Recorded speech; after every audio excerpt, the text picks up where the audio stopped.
एक ऐसे स्नाइपर की कहानी है जो पहले तो एक आम टीचर था, लेकिन उसकी लाइफ में कुछ ऐसा हुआ कि बाद में वह एक खूंखार स्नाइपर बन गया। यह कहानी शुरू होती है एक बहुत ही शांत इलाके से, जहां मकोला एक छोटे से स्कूल में पढ़ाया करता था। सभी बच्चे काफी खुश रहते थे। उनमें से एक का नाम इवान था, जो बहुत ही बदतमीज लड़का था। उसने मकोला को नीचा दिखाने का एक भी मौका नहीं छोड़ा, लेकिन मकोला को उसकी बातें पसंद नहीं आती थी और वह अपनी जिंदगी में मस्त रहता था। एक दिन जब मकोला अपने स्कूल में था, तब उसे पता चला कि रूस ने उसके देश पर हमला कर दिया है। शाम को जब मकोला घर गया तो उसने यह बात अपनी वाइफ को बताई। यह खबर सुनकर वे दोनों हैरान थे और उन्होंने साथ बैठकर इस बारे में बात की। अगले दिन मकोला अपनी पत्नी से कहकर काम पर निकल गया। रास्ते में उसने 2 सैनिकों को देखा। हालांकि उसने इस पर ज्यादा ध्यान नहीं दिया और जल्दी से अपने स्कूल पहुंच गया। लेकिन जब वह स्कूल के अंदर गया तो उसे पूरा स्कूल खाली मिला। तभी उसने टीवी पर न्यूज़ देखी कि रूस ने उसके शहर पर भी कब्जा कर लिया है। अब उसे एहसास हुआ कि रास्ते में जो सैनिक उसे दिखाई दिए थे वे असल में रूसी सैनिक थे। यह सोचकर उसे अपनी वाइफ की फिक्र हुई और वह फौरन अपने घर की ओर भागा। जब मकोला घर पहुंचा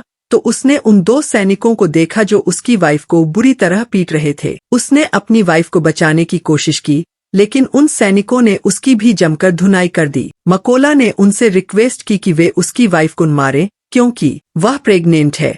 लेकिन इन सैनिकों ने उसकी एक नहीं सुनी। थोड़ी धुनाई के बाद उन्होंने मकोला के घर की तलाशी ली और उसे आग के हवाले करके वहां से जाने लगे। अब अपने घर को जलता देख नाश्ते गुस्से से लाल हो गई और एक पत्थर उठाकर उन्हें मारने की कोशिश की। यह देखकर उन सैनिकों ने गोली चला दी और नाश्ते की मौके पर ही मौत हो गई। अब अपनी वाइफ को मरता देख मकोला पूरी तरह से टूट गया और फूट फूट कर रोने लगा। ऐसे ही कुछ घंटे बीत गए और 2 यूक्रेन सैनिक मकोला के पास आए। उन्होंने उसकी पहचान करी और एक कब्र खोदकर नास्ती को दफनाने में उसकी मदद की। नास्ती की मौत के बाद मकोला की जिंदगी पूरी तरह से बिखर चुकी थी और अब ना तो उसके पास कोई घर था और ना ही कोई फैमिली। मकोला बदले की आग में जल रहा था और उसे हर हाल में उन सैनिकों को खत्म करना था और यही सोचकर उसने यूक्रेन की फौज में शामिल होने का फैसला किया। इसके बाद ये दोनों सैनिक मकोला को लेकर अपने बेस पर आए, लेकिन जब उनके सीनियर ने मकोला को देखा तो वो काफी नाराज हो गया और उसे फौज में भर्ती करने से मना कर दिया, क्योंकि उसे डर था कि कहीं मकोला को जासूस ना हो। यहाँ मकोला ने उसे पूरी बात बताई और उसे यकीन दिलाया कि वह रशियन सैनिकों को मारकर इस देश को आजाद करना चाहता है। यह सुनकर कर्नल ने उसे एक मौका देने का फैसला किया और अगले दिन से ही उसकी ट्रेनिंग शुरू हो गई। अब चूंकि निकोला एक काम इंसान था, इसलिए उसे ट्रेनिंग के दौरान काफी मुश्किलें हो रही थी। यहाँ एक साथी ऑफिसर ने मकोला की मदद की और उसे गन को असेंबल और डी असेंबल करना सिखाया। कैंप में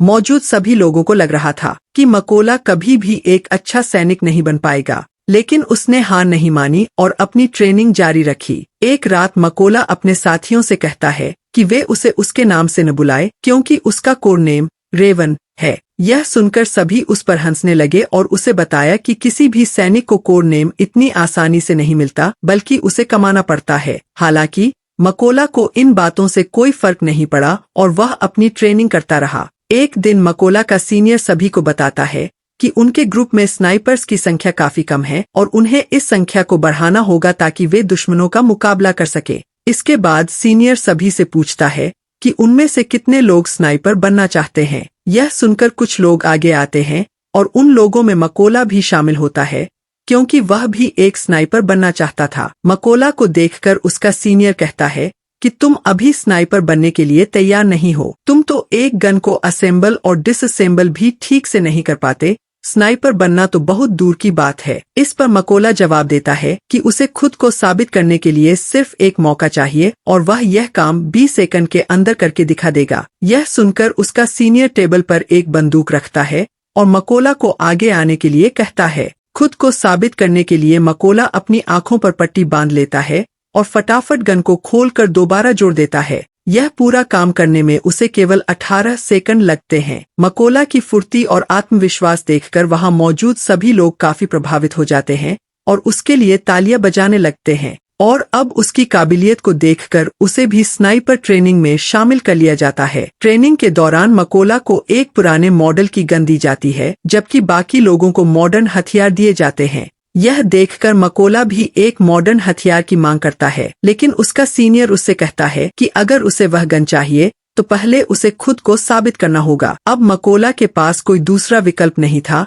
इसलिए जो हथियार उसे मिला उसी को लेकर वह ट्रेनिंग जारी रखता है। ट्रेनिंग के दौरान सीनियर सभी को बताता है कि एक स्नाइपर के सामने चाहे कैसी भी परिस्थिति क्यों न आ जाए, उसे अपनी जगह से 1 इंच भी नहीं हिलना चाहिए और हमेशा अपने टारगेट पर निशाना बनाए रखना चाहिए। इसकी प्रैक्टिस के लिए सीनियर सभी प्रशिक्षुओं के पास गोलियां चलाता है और जो भी अपनी पोजीशन से हिल जाता है उसे ट्रेनिंग से बाहर कर दिया जाता है। लेकिन जब मकोला की बारी आती है तो वह अपनी जगह से जरा भी नहीं हिलता और पूरे फोकस के साथ अपने टारगेट पर निशाना बनाए रखता है। अगली ट्रेनिंग में सभी स्नाइपर्स को उनका टारगेट केवल एक बार दिखाया जाता है। इसके बाद उनकी आंखों पर पट्टी बांध दी जाती है और उन्हें अनुमान लगाकर अपने टारगेट को शूट करना होता है। बाकी लोग किसी तरह इस टेस्ट को पूरा कर लेते हैं, लेकिन मकोला इसमें असफल हो जाता है क्योंकि उसके पास जो बंदूक थी वह काफी पुरानी थी और उसके साथ यह कारनामा करना बेहद मुश्किल था। ट्रेनिंग इन स्नाइपर्स के लिए और मुश्किल थी क्योंकि इन्हें फ्लेयर की रोशनी में अपने टारगेट को शूट करना था और वो भी रात के अंधेरे में। यहाँ सीनियर ने फ्लेयर छोड़ी और सभी ने अपना निशाना लगाया, लेकिन कोई भी टारगेट को